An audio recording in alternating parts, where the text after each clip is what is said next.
ഒമാനിലെ സോഹാറിലുണ്ടായ വാഹനാപകടത്തിൽ മലയാളിയടക്കം 3 പേർ മരിച്ചു.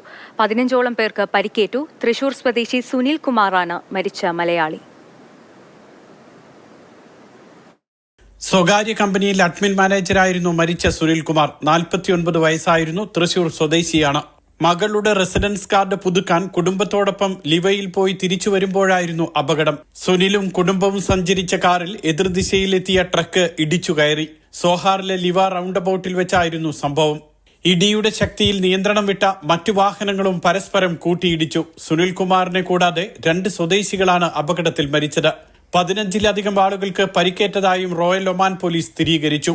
പരിക്ക് പറ്റിയവരെ സോഹാർ ആശുപത്രിയിലേക്ക് മാറ്റി. സുനിലിന്റെ ഭാര്യ ജീജ, മക്കളായ നന്ദന, മയൂര എന്നിവർക്കും അപകടത്തിൽ പരിക്കേറ്റു. ഒറ്റപ്പാലം സ്വദേശിനിയായ ജീജ സോഹാറിൽ കിഡ്സ് നഴ്സറിയിൽ അധ്യാപികയാണ്. നന്ദന നാട്ടിൽ ബികോം വിദ്യാർത്ഥിയും മയൂര 7ാം ക്ലാസ് വിദ്യാർത്ഥിയും.